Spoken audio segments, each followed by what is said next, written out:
Je vais essayer. Essaye de le mettre, qui voit quelque chose. On y va. C'est bon? On peut partir? Erev Tov, shalom à toutes, à tous. On est sur l'île Mode avec le Rabben Shushan.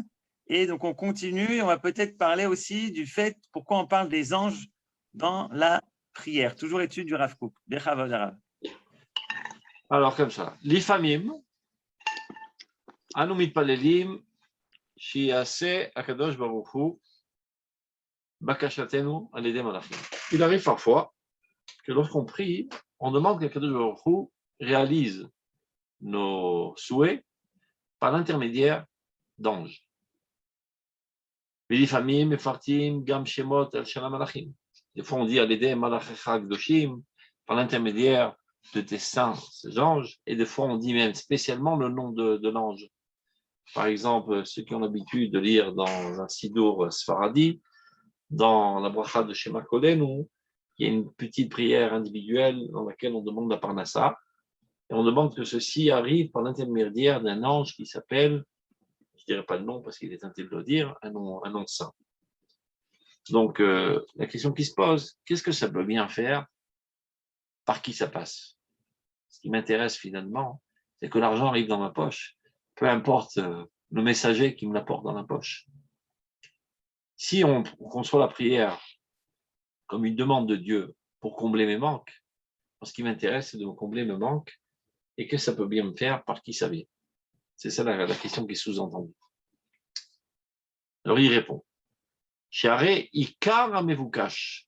Ce qu'on recherche essentiellement dans la prière, chez l'inel atefilot, kulan, behemet, raou sheye lo leasig mashu chafetz kim ledabek atmo lirtsono shel makom baruch. Ce qu'on recherche dans la prière, c'est pas de combler nos manques, mais de rapprocher notre volonté à celle de Dieu. Et kevan shetachlit abakasha imilu amitat retsono idbarach achafetz chesed. Donc, ce qui nous intéresse en fait, c'est que la volonté de Dieu se réalise dans ce monde, ce Dieu qui cherche bonté pour tous. Ou de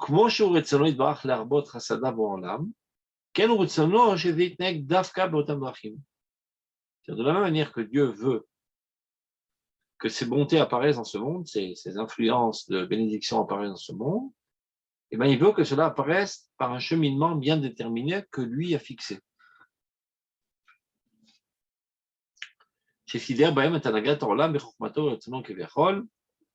Par la manière dont il a fixé dans sa sagesse comment que ces flux devraient abonder dans ce monde. Imkel. De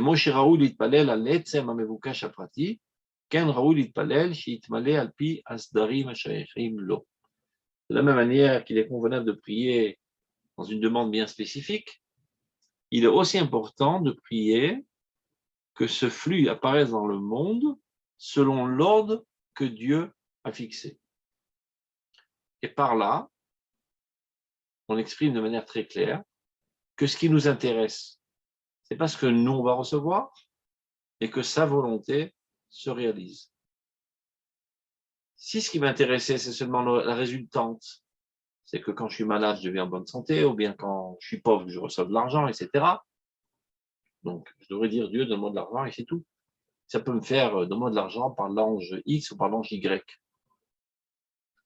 Mais quand je prononce spécialement par l'intermédiaire de cet ange, et parce que c'est Dieu qui est fixé que ce flux devrait passer par l'intermédiaire de cet ange, je mets bien en évidence que ce qui m'intéresse dans la prière, c'est de servir Dieu et non pas de me servir à moi. C'est de vouloir que la volonté de Dieu se réalise telle que lui l'a décidé. Badraba. Zoï shlemuta shel tefila. Ceci met en évidence la perfection de la prière.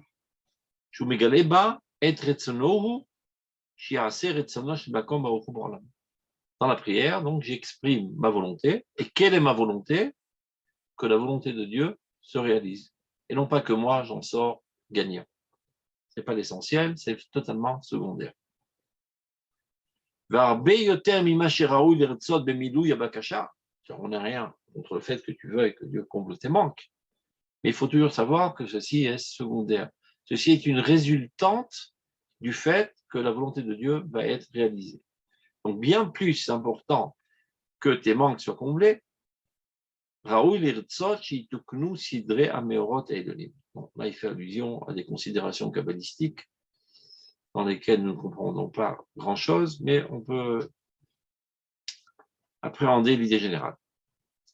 Donc, ce qui nous intéresse, c'est que les ordres des lumières suprêmes, chez Der Milo, Inene Tifila, qui se réparent par l'intermédiaire de nos prières, chez Zoïnia Natifila, Alpiceder Tifila, Sphirot, car selon la Kabbale et la sagesse des Sphirot, c'est exactement le rôle de la prière de mettre de l'ordre dans les mondes supérieurs. Pas qu'on a compris grand-chose, mais on comprend grosso modo que Dieu a un ordre bien déterminé dans lequel il fait affluer ses bénédictions dans ce monde, et lorsqu'on prie, on a une influence sur cela, et on permet à ces flux d'apparaître dans ce monde. Et donc, le fait qu'on précise exactement les anges que Dieu a décidé que eux seraient les intermédiaires de son flux, on met en évidence que ce qui nous intéresse, c'est que sa volonté se réalise, que ma volonté et que sa volonté se réalise. Et כיוון שזכינו לעניין התפילה שיעשה רצונו, שהוא בשאיפת החסד על פי הכנת התחתונים, הרי עצם התפילה היא הכנה רבה באופן המעולה לעניין שפע הטוב והחסד על ידי גילוי המאורות הקדושים. Je vous dis ça vite fait parce que je ne comprends pas grand-chose moi non plus. Et lorsqu'on prie de cette manière, alors c'est véritablement effectif et ça a un effet très très fort sur les mondes supérieurs et sur toutes les sphirotes qui sont des dévoilements divins. Est-ce que c'est clair grosso modo? C'est bon, ça marche? On peut continuer. Dans la prière, la plupart du temps, on ne parle pas d'anges. Quand on tout le Shmonesrei, il n'y a pas un mot sur les anges. C'est pour ça qu'il a dit l'ifamim, parfois. Il y a ça et là certaines prières, surtout à Yom Kippour, etc. L'Edem Malachecha Kedoshim. Oh Dieu, envoie ton abondance par l'intermédiaire de tes saints anges. Des fois, dans des prières particulières, comme j'ai dit tout à l'heure, dans le Sidour Sfaradi, dans Shema Kolenu, on demande à Parnassa par l'intermédiaire de cet ange, et en plus, on fait le compte de la valeur numérique de cet ange, etc. Mais qu'est-ce que ça peut bien nous faire? Ce qui nous intéresse, c'est qu'on a un peu plus de dollars dans la poche. Eh bien non. Ça prouve bien que la prière, c'est le service de Dieu et non pas combler mes manques. Ce n'est pas les allocations familiales, la prière. Tov, on continue. Tania Kevate de Rabbi Yosef, Rabbi Hanina. Avraham Tiken Tifilat Shachrit. Qui a instauré la prière de Shachrit? Avraham. Sheneemar, Vayashkem Avraham Baboker, El Hamakom Asher Amad Sham et Pene Hashem. D'où on sait que c'est Avraham qui a instauré la Tifilat Shachrit, comme il le dit le verset. Avraham s'est levé de bon matin et il s'est tenu dans l'endroit dans lequel il s'était tenu devant Dieu. Donc, de là, on ne voit pas exactement comment on apprend qu'Avraham a prié. Donc, dit la Gemara, En Amida et la Tefila. Sheneemar Vayarmot Pilchas Vaifalel. Là, vous allez avoir un petit goût, surtout pour les femmes qui n'ont pas l'habitude d'étudier la Gemara. Quelle est la logique du Talmud? Alors, il dit comme ça. On sait que c'est Avraham qui a instauré la prière de Shachrit, car il est dit, Avraham s'est levé de bon matin et s'est tenu debout dans un certain endroit. Et d'où on sait que le fait de se tenir debout, ça veut dire prière, parce qu'il y a un autre pasouk à propos de Pinchas, dans lequel il est dit, Vayamod, Vaifalel. Il s'est tenu debout, il a prié. Donc se tenir debout, ça fait allusion à prier, et c'est de là qu'on a appris que c'est Abraham qui a instauré la prière de Shachrit, parce qu'il est marqué Vayashkem Abraham Baboker. Donc, la prière Isaac aussi, Rav, il se tenait debout pour prier. Yitzhak. Comment? Yitzhak se tenait aussi debout pour prier, non? C'est pas le problème, est-ce qu'il ne se tenait pas ou oui, il se tenait. Est-ce que c'est décrit dans le pasouk? Ah, je ne sais pas. Je demande. C'est une question. Eh ben non, c'est encore la Gemara l'aurait dit. Donc, alors, d'accord. Toda Rav. De cette imposition de psukim, la Gemara apprend que c'est Abraham qui a instauré la tfila de Shachrit. Donc je répète vite fait, car il est dit Vayashkem Avraham Baboker, Abraham s'est levé de bon matin, donc il s'agit du matin, El Hamakom Asher Amad Sham, dans l'endroit dans lequel il se tenait debout. De là, on ne voit pas que ça veut dire comment ça fait allusion à la prière. Eh bien, parce qu'il y a un autre passouk concernant Pinchas qui dit Vayamod Pinchas Vayfalel. Pinchas s'est tenu debout, il a prié. Donc, se tenir debout, ça fait allusion à la prière. Et comme c'est le matin, donc la prière du matin a été instaurée par Abraham. Donc, ça, c'est un. Deuxièmement, Yitzhak Tiken Filat Mincha. Par contre, Filat Mincha, c'est Yitzhak qui l'a instauré. Comme il est dit, Vaïtse Yitzhak la Suach Basadeh. Yitzhak est sorti pour discuter dans les champs. La Suach, ça veut dire discuter.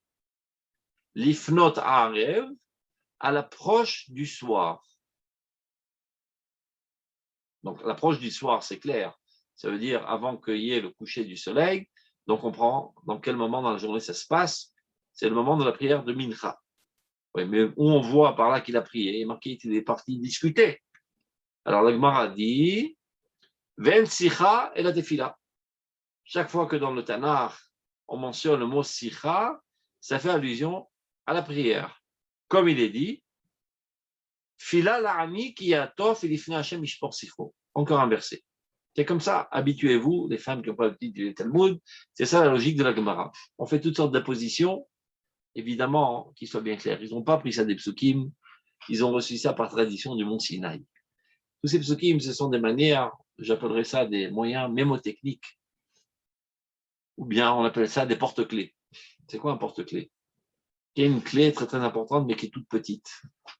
Pour ne pas la perdre, tu l'accroches à un objet grand, et qui est beau, et qui est attrayant, et qui attire ton attention. Donc il y a parfois des pensées très importantes qui ont été transmises de génération en génération et qui ont été reçues de Moshe au mont Sinaï, de peur qu'ils aillent à la dérive et qu'on les perde, on les a accrochés à des psukim. Donc il y a toutes sortes de combinaisons, d'appositions de psukim, etc., pour ne pas qu'on oublie ces concepts. Donc ça ne veut pas dire évidemment que par cette gymnastique intellectuelle d'apposition de psukim qui sont arrivés à la conclusion que c'était Yitzhak, on le savait par tradition. Mais quoi qu'il en soit, la Gemara, c'est ce qu'elle dit. Donc elle dit, c'est Yitzhak qui a instauré la prière de Mincha, comme il est dit, Vayetse Yitzhak la Suach Basadeh, Yitzhak est sorti discuter dans les champs, l'Ifnot Haarev, à l'approche du coucher de soleil, on va dire, Ven Sicha et la Tfila, et le mot Sicha veut dire Tefila, comme il est dit dans le verset, Tfila la'ani ki atov l'ifnei Hashem mishpor sicho. Tefila, sicho, dans le même pasuk. Donc, siach, ça fait allusion à prière. Troisièmement, Yaakov tiken filat shachrit. Tout ça, on est encore dans la Gemara. On va voir ce que l'Arkouk explique. Très intéressant. Yaakov, par contre, c'est lui qui a instauré la prière de Arvit. Comme il est dit, Vaïvga b'malkom, vayalen sham. C'est-à-dire, Vaïvga b'malkom, il a rencontré soudainement l'endroit et il s'est endormi là-bas. Vous vous rappelez de quoi il s'agit? C'est là-bas où il s'est endormi, il a mis une pierre sous sa tête et il a rêvé de l'échelle, etc. Ven pegia la tfila. Et le mot pegia, qui veut dire rencontre soudaine, fait allusion à la prière. Comme il est dit, Al tisa ba'adam rina ot tfila val tifgabi. Dieu dit, n'élève pas de prière pour eux et de prière, et al tifgabi. Ne m'atteins pas, ne me touche pas, ne me rencontre pas soudainement. Donc on voit qu'il y a encore une fois une opposition entre Tfila et Pegia. Et de là, on apprend que Pegia, c'est Tfila. Et comme il est dit à propos de Yaakov, Vaïfga b'makom, il a rencontré soudainement cet endroit la nuit. Donc on comprend de là que c'est Yaakov qui a instauré la prière d'Arvit. C'est clair jusqu'à là? C'est trop compliqué. Top. Maintenant, on va entrer dans le texte de Rav Kook. Vous avez le texte devant les yeux ou personne de là? Non? Oula, on n'a pas de texte devant les yeux, mais on vous écoute. On a le texte, oui. Alors j'espère que la semaine prochaine on aura le texte. Ça fait la deuxième fois qu'il y a un problème technique. Top. שלוש לשונות אלו עמידה, שיחה ופגיעה מכוונות הן כנגד שלושה עניינים של תועלת התפילה בעבודת השם יתברך. Donc on a rencontré trois personnalités importantes, Abraham, Yitzhak et Yaakov, qui ont instauré trois prières différentes. Et ceci est, on va dire, le titre de chaque prière. Amida, Sicha, Pegia. Amida, je répète, qui veut dire se tenir debout. Sicha, discussion. Pegia, rencontre soudaine. Alors maintenant, ce qui nous reste à comprendre, c'est quel rapport y a-t-il entre le matin, entre la personnalité d'Avraham Avinu et entre le mot Amida, qui veut dire se tenir debout. Après, ce qu'il va falloir comprendre, quel rapport y a-t-il entre Yitzhak, la personnalité d'Yitzhak, l'après-midi vers le coucher du soleil, et le mot Sicha, qui veut dire discussion. Ce n'est pas fortuit, ce n'est pas arbitraire. Et après, troisième chose qu'on devra comprendre, et tout ça, le coup va développer, quel rapport y a-t-il entre Jacob, c'est-à-dire la personnalité de Jacob, et le mot Pegia, qui veut dire une rencontre soudaine, inattendue, et la nuit. Est-ce que c'est par hasard, ou bien y a-t-il un rapport essentiel entre ces trois dimensions? C'est de ça qu'il va parler. Alors regardez. Shalosh leshonot elu. C'est trois langages. Amida, Sicha, Pegia. Amida, c'est se tenir debout. Sicha, discuter. Mais je fais déjà une petite avance. En hébreu, Sicha, c'est discuter, et c'est aussi du langage siach.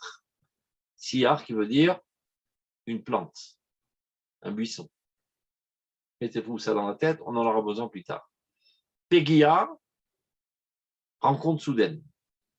Tu marches dans la rue, tout d'un coup, tu rencontres quelqu'un. Pagabo. Ces trois mots font allusion aux trois aspects de l'utilité de la prière dans le service de Dieu. Là, on commence. Atralat peulat atefila.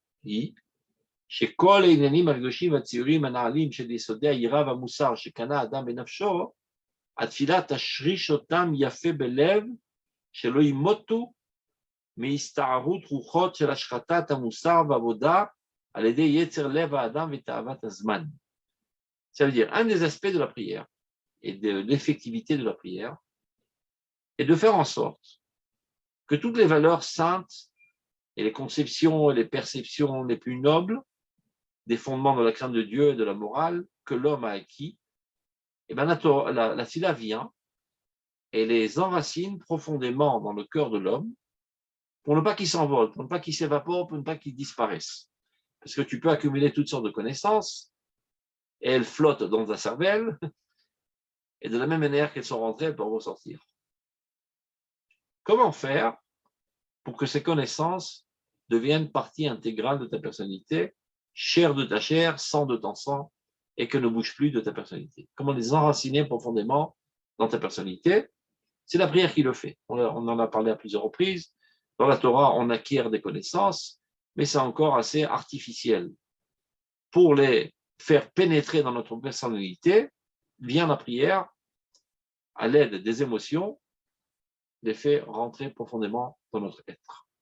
Donc ça, c'est un des aspects de la prière. Et pourquoi c'est si important qu'elle soit profondément ancrée en nous? Pour ne pas que lorsqu'on se balade dans des tempêtes, qu'elles s'envolent, toutes ces valeurs. Et qu'on perde finalement toutes les valeurs morales.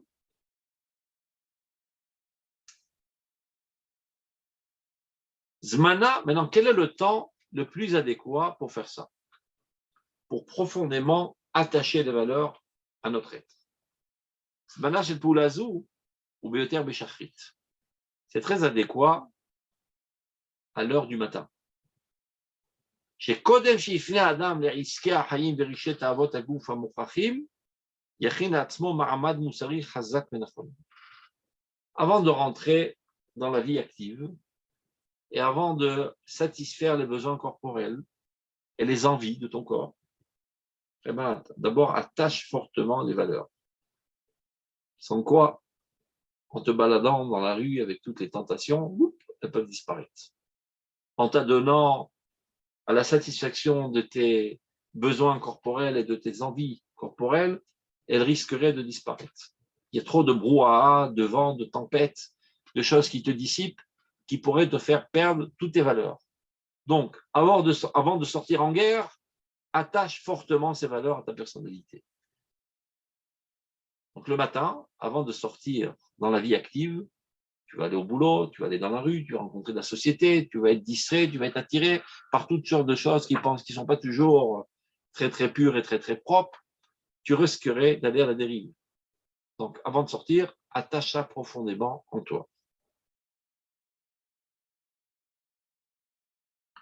יכין עצמו מעמד מוסרי חזק ונכון, שיתקיים בניסיונות התנגדות של גלי הזמן, pour qu'il tienne la route dans toutes les tentations des vagues du temps. ולכן התפילה מכוונת לפעולה זו נערכת בשם עמידה.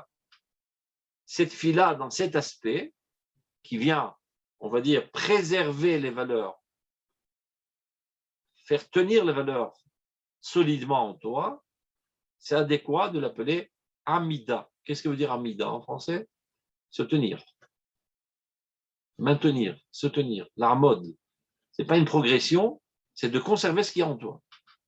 On met dans le je tiens ça, je détiens ça. On met dans la ragline, je me tiens debout.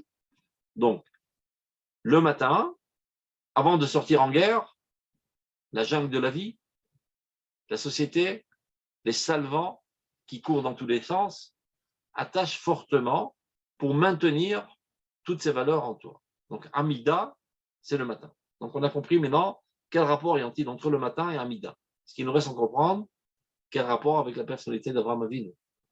Parce que c'est Avraham Avinu qui a instauré la prière de Shachrit. Les Zéorchar Beyoter, Avraham Avinu alav shalom, qui est le plus adéquat à cet aspect de la prière, la maintenance des valeurs, Avraham Avinu, Shaya Rosh le Ma'aminim, qui était le premier des croyants en Dieu, Varmad Ba'asara Nisyonot Niflaim, et qui a réussi à tenir tête à tous les salvants qui ont essayé de le détourner. Il a surmonté 10 épreuves très difficiles qui ont essayé de le faire tourner et il a maintenu fortement les valeurs qu'il avait en lui. Il a tenu tête contre tous ceux qui étaient contre le service de Dieu. Et qui ont fait de tout pour l'écarter. Au début, c'est Nimrod qui l'a jeté dans le feu, etc. Il a tenu tête, il n'a pas eu peur. Et toute sa vie durant, c'était pareil. Il a lutté constamment pour préserver les valeurs de la foi, de la morale, de la bonté, de la vertu, etc. Donc là, on a compris la première partie de la Gemara qui dit Avraham Tiken Filat Shachrit, Shenemar Vaeshkem Avraham Baboker, El Hamakom She'amad Sham Ifnei Hashem, Et Penei Hashem, Ben Amida la Tfila. Donc on a fait la corrélation entre le matin, qui est avant de sortir à la guerre, donc attaché très fortement à ses valeurs, entre le mot Amida, qui veut dire tenir, maintenir, et entre la personnalité d'Abraham. Donc on comprend pourquoi c'est Abraham qui a instauré la prière de Shachrit, et c'est symbolisé dans le passouk par le mot Amida. Maintenant on doit arriver à Yitzhak, qui lui a instauré la prière de Mincha. Quand est-ce qu'on doit prier Mincha, vous le savez?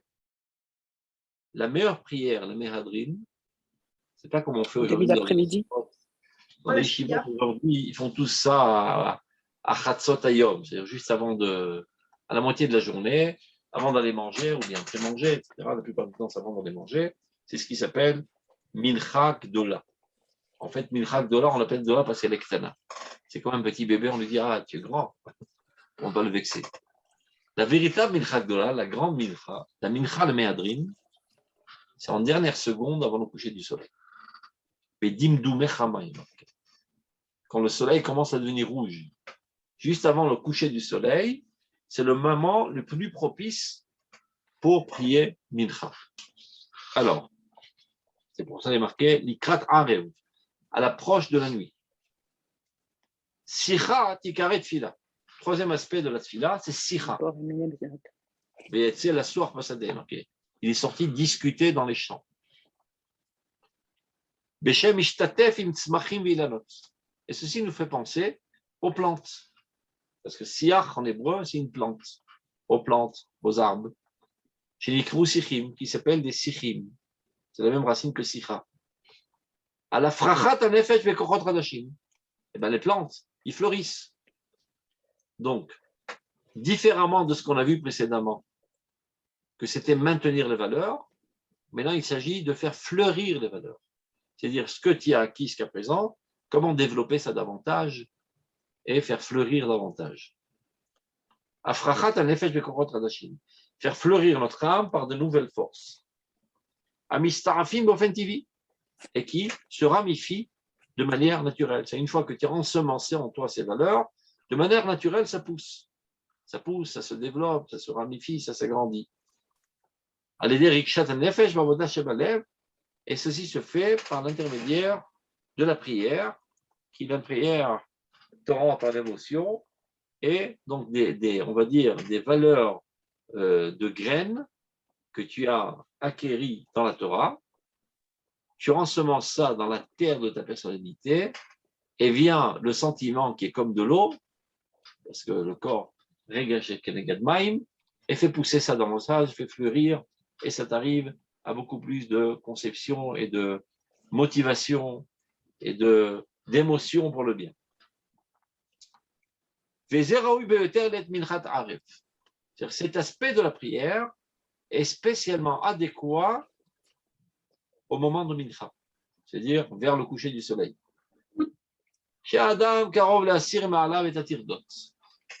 À ce moment-là, tu t'apprêtes à te déshabiller de tous tes soucis. Qu'est-ce que ça veut dire?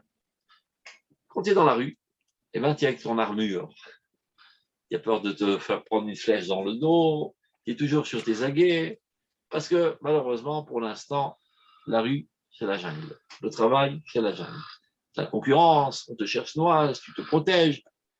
Tu n'es pas dans ta situation naturelle de paisibilité lorsque tu es dans la rue, quand tu es dans le monde de travail. Quand est-ce que tu retrouves ta paisibilité, ta nature la plus fondamentale, on va dire, c'est une fois que tu as terminé ta journée de travail, tu arrives chez toi à la maison, tu mets tes savates, tu mets ta robe de chambre et tu retrouves ton véritable moi. Quand tu étais dehors, il y avait une armure contre toutes les flèches des personnes qui cassent les pieds. Continue.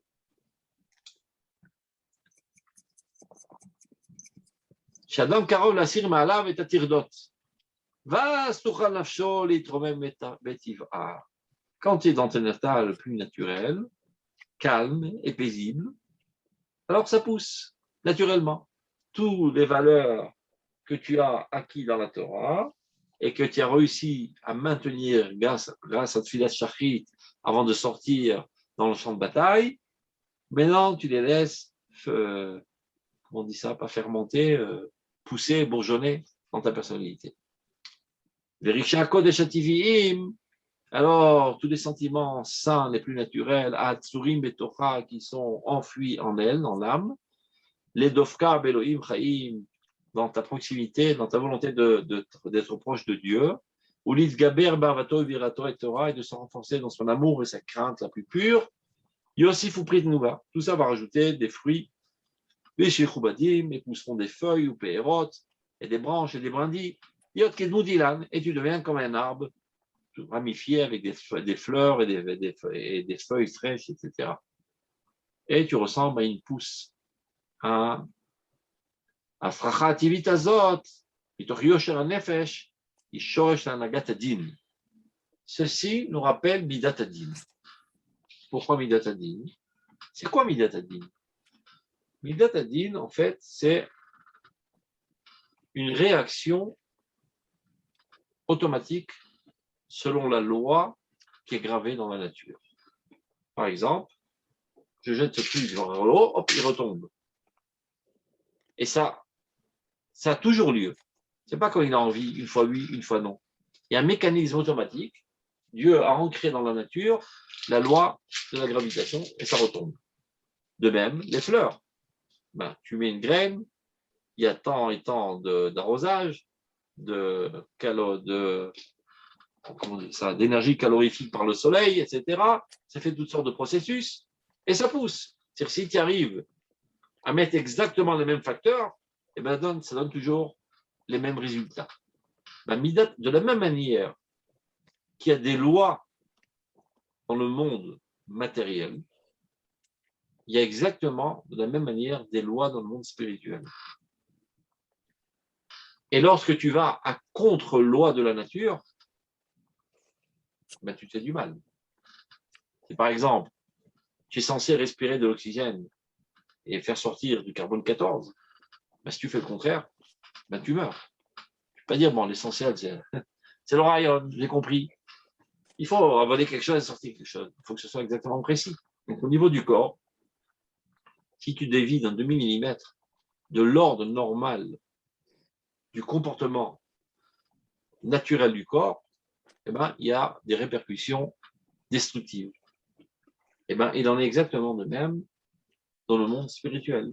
Il y a aussi des lois de la nature spirituelle de l'homme, de son âme, du nefesh, du roi, du neshama.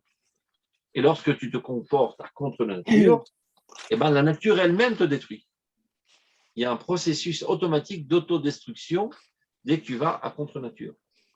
C'est ça, Midat Hadin. Pas besoin d'une intervention divine.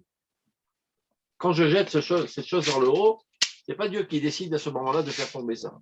C'est une loi qu'il a gravée dans la nature matérielle. De même, lorsque Dieu nous a créés et a insufflé en nous une âme, dans cette âme, il y a des lois de vie. Et la mitzvot, asher ya'aseh otam ha'adam v'chai bahem. Voilà donc les mitzvot que l'homme fera par l'intermédiaire desquels il vivra. Et s'il va contre mitzvot, il va contre nature, il s'auto-détruit. C'est Midat Hadin. Maintenant, qui dans la Bible est décrit spécialement comme Midat Hadin? Yitzhak. Pas Yitzhak. Abraham Moavi, empli d'amour, puisqu'il le met en mouvance. Ce n'est pas d'être, on va dire, parfaitement correct avec la discipline. Il était comme ça, mais ce n'est pas le facteur essentiel de sa personnalité. C'est un amour débordant vers tout. C'est un chassid, Abraham Avinu, empli d'amour vers tout, empli d'enthousiasme. C'est ça, essentiellement, on va dire, le fondement de sa personnalité. Abraham Oavi. Alors qu'Yitzhak, pas Yitzhak. C'est la trouille, la peur de faire la moindre faute. Pas la peur de se ramasser une raclée. La peur de dévier un micron de millimètre de la volonté divine. C'était le fondement essentiel de sa personnalité. Donc, Yitzhak Avinu, c'est Midat Hadin. C'est comme ça qu'on a l'habitude de dire. Abraham, c'est Chesed. Yitzhak, c'est Din. Mais Yaakov, c'est Tiferet. C'est l'harmonie entre les deux. Et dans la nature, c'est Midat Hadin. Ça marche toujours. Quand tu mets de l'eau sur le feu, ça bouillonne toujours à 100 degrés. Ce n'est pas des fois quand il a envie à 150 et des fois à 75. Les plantes, c'est pareil. Je dis, mais des fois, ça ne marche pas. C'est comme des femmes qui disent, je ne sais pas pourquoi, des fois, il marche, des fois, il ne marche pas, le gâteau. Il faut l'aide de Dieu pour que le gâteau réussisse. Arrêtez ces histoires d'enlever de vous. Ni aide de Dieu, ni rien du tout. Si tu donnes ça à un ordinateur à faire du gâteau, ça donnera exactement le même gâteau à chaque fois avec exactement le même goût. Parce que tu as mis exactement les facteurs adéquats pour cette résultante. Et le fait que cette fois le pain il a ce goût ou bien il a ce goût, ce n'est pas un miracle, ce n'est pas une intervention divine, c'est que tu as changé une des causes. Si toutes les causes y sont, la conséquence sera aussi exacte et sera exactement identique. La nature, c'est Midat Hadin.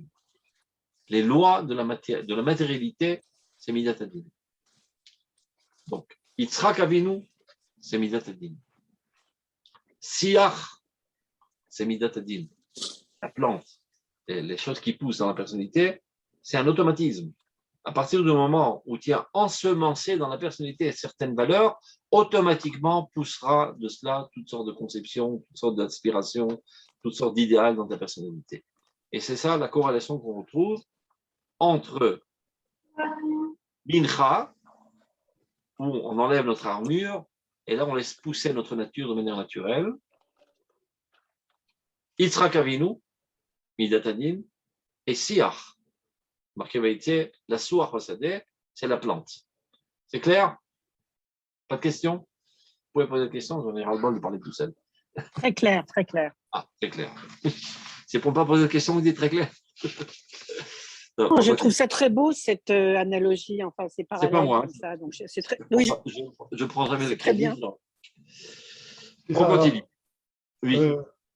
Alors, quand on demande Sata Dishmaya, c'est afin de pouvoir bien faire la recette. Voilà, bidiouk. Qu'on ne s'endort pas en route, qu'on tourne exactement les 3 tours, quand on mélange les œufs, etc.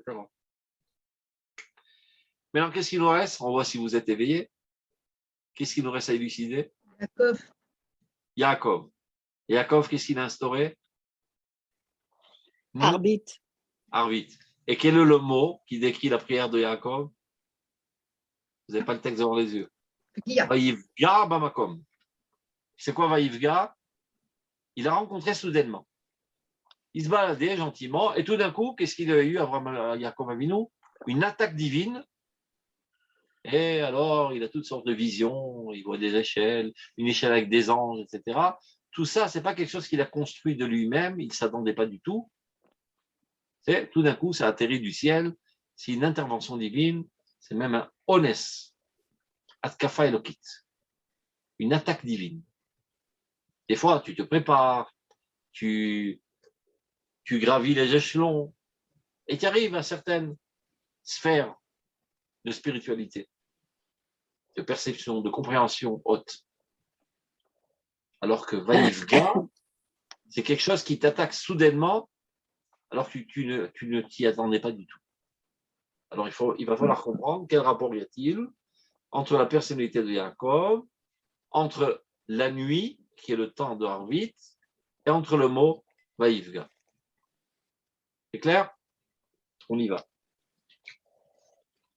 Omnam Odra Vitaron la Tefila. C'est-à-dire, on a vu 2 aspects de la Tefila. La première, on fait une révision. La première, c'est de maintenir les valeurs. Donc ça se fait le matin avant de sortir dans la tempête. Et ça décroît Abraham Avinu qui a tenu tête, qui n'a pas succombé à toutes les tentations et toutes les épreuves, il les a gagnées. La deuxième, c'est Yitzhak, la Souach Pasadeh. C'est après que tu as ingurgité les valeurs de la Torah, elles poussent naturellement, et ça c'est Midatadin parce que c'est presque un automatisme. Et Dafka, la nuit, c'est une fois que tu as enlevé ton armure, dont tu retrouves ta nature la plus élémentaire, donc ça pousse. Maintenant, il dit, il y a un troisième aspect dans la prière qui est bien plus grand que ces 2 premiers. Odra vitaron la tefila. Shimotset tachlita beramea ma'ala va'erech. Dans ce troisième niveau qu'on va décrire, il ne se trouve pas dans le commun des mortels, il se trouve essentiellement, c'est les gens les plus hauts, les plus saints, les plus grands du peuple d'Israël. Kedoshé Elion, les saints les plus hauts. Anigashim Anachem, ils sont toujours en train de se rapprocher de Dieu, vouloir rencontrer Dieu. J'allais dire à Tefila, il y a Romu Vinaseu, les Ma'alat Anevoa au Karov. Ces gens-là, lorsqu'ils prient, ils s'élèvent au niveau de la prophétie, ou proche de cela. Je peux vous témoigner que, Baruch Hashem, j'ai eu le mérite de voir ça des centaines de fois chez mon Rav Avraham Yeshua Zuckerman, Tzadik de Kadosh Ovacha, Areni Kaparat Mishkavo. Lorsqu'il priait, il n'était pas là. Il y a son corps qui était ici, mais lui, il n'était pas là du tout. Il était dans un autre monde. Et ce n'est pas de temps en temps, il arrivait à se lever à ce niveau. Toutes les prières. Je n'ai jamais vu le Rav Zuckerman ne pas prier avec une concentration et comme si il était totalement avalé dans la Shekhinah. Je vous enverrai à l'occasion une photo qui veut tout dire. Comme on dit, une photo vaut 1000 mots. Et vous verrez de quoi je parle. La photo, on voit exactement qui il était pendant la prière. Et comme ça a été aussi le Rav Seuda, évidemment. Et c'est ce qui est marqué dans le tour, Shulchan Aruch, It pache tout à gouf. C'est comme si tu te déshabilles de ton corps. Tu sors de ton corps. Pendant la prière, tfila de la semaine cachère, tu rentres en contact avec Dieu, ton corps, tu es déconnecté de lui totalement. Afilou, nahash karour ala kevo, il y a même un serpent venimeux autour de ton pied, tu ne te rends même pas compte, tu t'en fous, tu n'es pas là. Juste pour la petite histoire, pour ceux qui n'ont pas déjà entendu 1000 fois, je le répète pour la Bible et une même fois, pour donner un goût de quoi s'agit-il. Pendant la guerre de Yom Kippour, vous savez, les Juifs ils étaient à la synagogue en Eretz Israël, et ces salauds d'Arabes ont profité de l'occasion, ils disent c'est le moment. Personne ne s'attend, ils sont tous à la prière, on va les prendre par surprise, et on pourra les exterminer. Et tous les Juifs étaient dans la synagogue, donc il n'y avait pas de téléphone. À l'époque, en plus, il n'y avait pas de téléphone. Et de toute façon, même s'il y avait des téléphones, personne n'était un téléphone en poche pendant le Kippour. Ils étaient tous dans les synagogues. Donc, comment récupérer les soldats? Donc, ils ont envoyé des camions. Et où ils sont allés les chercher? Dans les synagogues. Ils ont emporté avec eux de la nourriture et de la boisson parce qu'ils savaient qu'ils devaient prendre des forces pour sortir en guerre. Et la sirène qui sonne dans tout le pays. Et donc, le Rav Souda était en train de prier à la yeshiva du Rav Kook, l'ancienne, à la Rehov Rav Kook, la rue du Rav Kook. Et les élèves étaient autour de lui, ils entendent la sirène, donc ils arrêtent tous de prier, ils enlèvent le talit. Après, il se dit, on ne va pas partir sans dire shalom à notre rabbin quand même. En plus, on va en guerre, pas savoir si on va revenir de cette guerre. Au moins, le dernier adieu à notre rabbin et qu'il nous bénisse. Mais qui va oser réveiller le Rav Kook de sa prière? Le faire sortir de sa concentration. Ils avaient la trouille. Donc, ils ont choisi. Il y avait le Rav Benny Eisner. C'est le tzaddik de Bracha. Il est mort il y a environ 10 ans. C'était le petit chouchou du Rav Souda. Il aimait bien. C'était le petit encore de la bande. Mais tu y vas, toi. Vous avez trouvé comme moi? Parce que nous, on va se prendre une claque, va à notre place. Donc, il va, il s'approche avec beaucoup de révérence et de peur. Arabe, ne réagit pas. Arabe, ne réagit pas. Il hurle, arabe, aucune réaction. Il commence à lui taper sur l'épaule, rien. On ne va pas partir et comme ça, sans lui dire au revoir quand même. Donc, finalement, il n'a pas le choix, tout honteux, il ne sait pas quoi faire. Il commence à secouer le Rav Souda. Tout d'un coup, il atterrit. Qu'est-ce qui se passe? C'est la guerre a éclaté. Yom Kippour. C'est la guerre de Kippour. Il dit, mais je sais très bien, j'étais en train de prier justement pour le sauvetage du peuple d'Israël. Pas besoin d'entendre les informations et les sirènes. Des gens comme ça sont en contact direct avec Dieu et savent les événements bien avant qu'ils apparaissent dans ce monde-ci parce qu'ils vivent le monde des causes. Et j'étais en train d'œuvrer d'Afka pour la réussite de la guerre. Donc, il les a bénis, ils sont partis. Mais telle était la prière de Rav Souda à toutes les prières. La prière de Mincha de Rav Souda, elle était bien plus concentrée que notre prière de nous de la Nehila. Et je vous promets que comme ça a été exactement le Rav Tzouka. Ce cours est en Ilon Nishmato. Rien que de le voir. Je me rappelle quand je suis allé au Shiva, tout d'un coup, il y a un Talmid Chacham Haredi qui rentre dans la maison des endeuillés, qui habite dans le coin là-bas, chez Arich Chesed. Il dit, le Rav Zuckerman, c'était mon maître. Ah bon? C'est bizarre, parce que lui, il est d'Atilomi, et toi, tu es Haredi, etc. Alors, il dit quoi? Tu étudies la Torah chez lui, non? Non, j'ai jamais étudié aucun cours. Alors, comment ça, il était ton maître? Je le voyais prier tous les jours, et ça me donnait du tonus pour toute la journée pour Avodat Hashem. J'ai appris de lui comment compris. Et sachez que dans tout Sharei Chesed, tous les rabbins et tous les religieux et tous les charedim venaient observer le Rav Zuckerman quand il priait pour être imprégnés de cette vécu de Hashem. C'était mon maître en tefila. Et c'est de ça qu'il parle. Quand il dit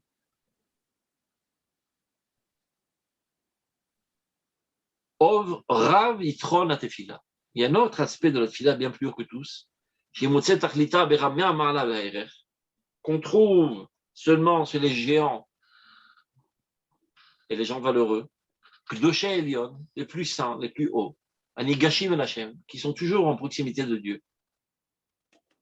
C'est-à-dire constamment, ils sont en proximité de Dieu, et à plus forte raison quand arrive le moment de la prière. Chaque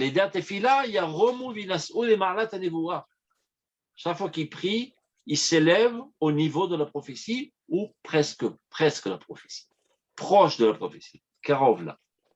Qui dit vrai, Tour Shulchan Aruch. Exactement comme c'est marqué au pied de la lettre dans le Shulchan Aruch Orach Chaim, Siman Tzadikret, numéro 98. C'est pas dans le Shulchan Aruch, c'est dans le Tour Shulchan Aruch. C'est marqué là-bas, Magia Leit Pashtut Aguf. Il faut arriver à une situation d'être totalement déconnecté de son corps. L'âme retourne à son essence, est avalée dans la divinité. Alors, dans cette situation, là-bas, il rencontre toutes sortes de démarches divines qui sont bien en-delà des lois naturelles. Il s'élève bien en-delà de la situation naturelle. Aragil. Alors, il s'accole à Dieu avec une pureté de cœur et d'âme.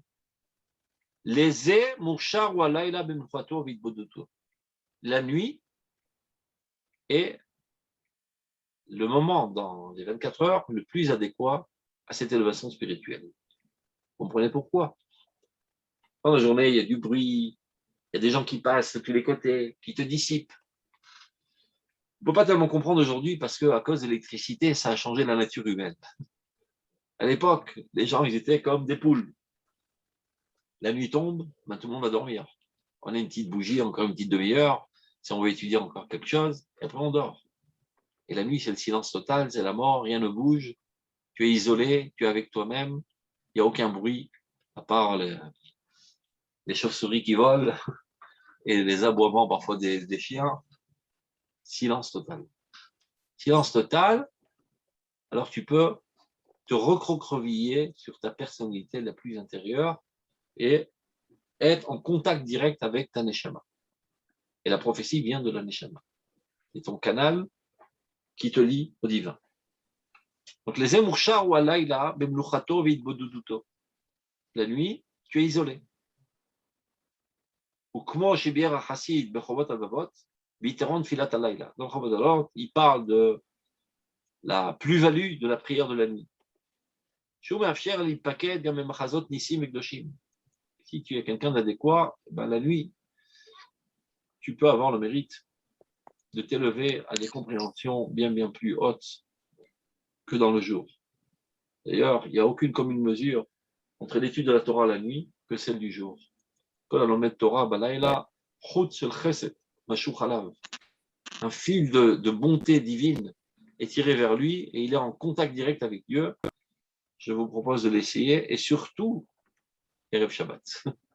Quand tu lis ces deux composantes ensemble, la nuit et le Shabbat, alors tu arrives à des élévations spirituelles et des compréhensions auxquelles tu ne peux jamais arriver dans des autres moments de la semaine. Donc c'est dommage de gaspiller la nuit du Shabbat à dormir. C'est le meilleur moment pour étudier la Torah. Allez dormir assez tôt après un bon couscous, au lieu de bavarder d'idiotie, et réveillez-vous vers 3 heures du mat et commencez à étudier la Torah. Vous allez voir, expérience extraordinaire. Pourquoi on dit que c'est reshoot? Qu'est-ce que c'est reshoot? M'arrive. Ben justement, ce n'est pas une corvée, ce n'est pas une obligation, c'est par amour. Donc c'est encore plus haut. On continue. Viteron filat alayla, je m'affiche les paquets dans le chazot ici, mukdoshim, utvot sichliot noraot. On peut avoir des dévoilements divins et des compréhensions intellectuelles redoutables, grandes. Qu'on ne peut pas atteindre tant que tu es dérangé par tes sens. Tu vois quelque chose, ça te dissipe. Tu entends quelque chose, ça te dissipe. Tu touches quelque chose, ça te dissipe. Tes antennes fonctionnent, et bien ton monde intérieur est dissipé. Il n'y a plus aucune antenne, silence total, tu es dans l'obscurité totale, tu es avec toi-même, sous les couvertures s'il fait froid. N'oubliez pas, il n'y a pas de chauffage à l'époque. Et tu es avec toi-même et tu penses. Tu penses à Dieu, tu penses à la construction de Beth Amikdash, tu penses à la sortie de l'Égypte, tu penses à la Géoula, et tu voltiges dans des dimensions spirituelles très hautes.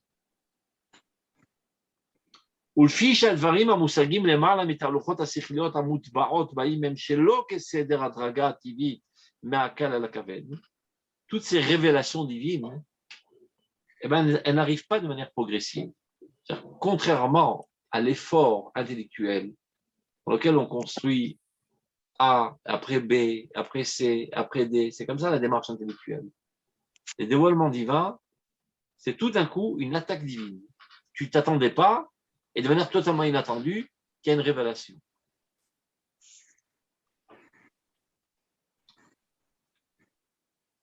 Ashrei kol zochel. Entre parenthèses, il dit heureux celui qui a le mérite de rencontrer ce genre de révélation. Donc il parle en connaissance de cause, s'il le dit. Alors, de ce point de vue, Tikare à tefila, la tefila s'appelle Mitzad Deota Kolel et Zot Atachlit, c'est-à-dire quand elle parle de cet aspect de la tefila, de cette élévation jusqu'à la prophétie, jusqu'à avoir le mérite d'avoir des révélations divines. Pegia. Parce que c'est quoi Pegia? Une rencontre soudaine, inattendue. C'est-à-dire que tu étais en train de marcher Rehov King George, et tout d'un coup, un autre bonhomme qui venait de Rehov Yafo, et hop, on s'est rencontrés. On ne s'attendait pas. Pagabo, Piton. Tu l'as rencontré de manière soudaine, inattendue. Donc, cet aspect de la tefila, qui est d'avoir mérite de recevoir des révélations divines de manière totalement inattendue, eh ben, le terme le plus adéquat, c'est Pegia. Donc, la nuit, c'est ce qu'il y a de plus adéquat, parce qu'il n'y a rien qui dérange. Pegia, et pour Yaakov, Beshem Pegia, qui est derech haolech ou pogea. Lo lefi erech midat ma'alacho shel haolech levado. Ça ne dépend pas seulement de ta démarche. Tu peux toujours vouloir, tant que Dieu ne décide pas de t'envoler ce dévoilement, mais tu ne l'auras pas. Ce n'est pas quelque chose que tu peux voler. Les connaissances divines, les dévoilements divins. Tu prépares, tu chauffes le canon, jusqu'à que Dieu décide de t'envoyer. Donc ça ne dépend pas de toi, c'est Akadosh pour Pogea. Rav, on a deux minutes pour finir. Comment? Qui c'est qui a posé la question? J'ai dit qu'il ne reste que 2 minutes de la cacha. Il me reste 2 lignes. Tu vois, tout est parfait. Qui me fait Bidat Kirvato Shenelga Matim Leze. וכן היה באמת ביעקב אבינו עליו השלום, שוודאי השלימתו גם כן התפילה לאותו החזיון. Yaakov Avinu a prié, c'était la nuit, et tout d'un coup, qu'est-ce qu'il a eu? Le rêve d'échelle avec les gens. Et il s'y attendait pas du tout, il allait prier, il voulait se rapprocher de Dieu, il a prié normalement, mais c'était dans l'obscurité totale, en toute concentration, sans aucun facteur qui le dissipe, et il a eu droit à une révélation divine des plus grandes, qui lui explique l'histoire du monde entier, comment ça va avoir lieu, les Géoulotes, etc.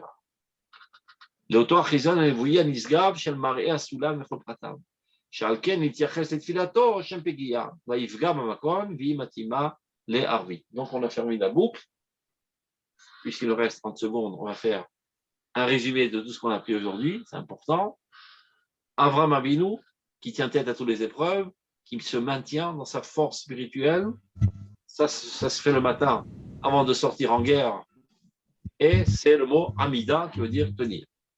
Yitzhak Avinu, qui est Midat Adin, ça se fait le soir, une fois que tu enlèves ton armure, alors ta nature fait pousser en toi toutes sortes de nouveaux éléments qui sont, on va dire, une floraison des graines que tu as ensemencées par ton étude de la Torah, et ça c'est Yitzhak.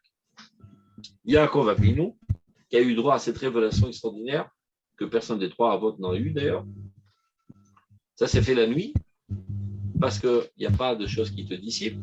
Et le mot le plus adéquat, Vaïfga Vamakom, c'est quelque chose qui arrive de manière totalement inattendue. Ce n'est pas une élévation graduelle qui dépend de ta volonté et de ton libre choix. Ça dépend de Dieu qui décide de l'Ivgoa. Donc, on a terminé juste à temps. Voilà, Kavod, et j'espère que la prochaine fois, il n'y aura pas de problème technique. Vous aurez le texte devant les yeux. Shabbat Shalom, portez-vous bien. À la prochaine. Toda Rabba, Rav. Toda Rabba, Rav. Toda Rabba, Yohan. Merci beaucoup pour ce cours.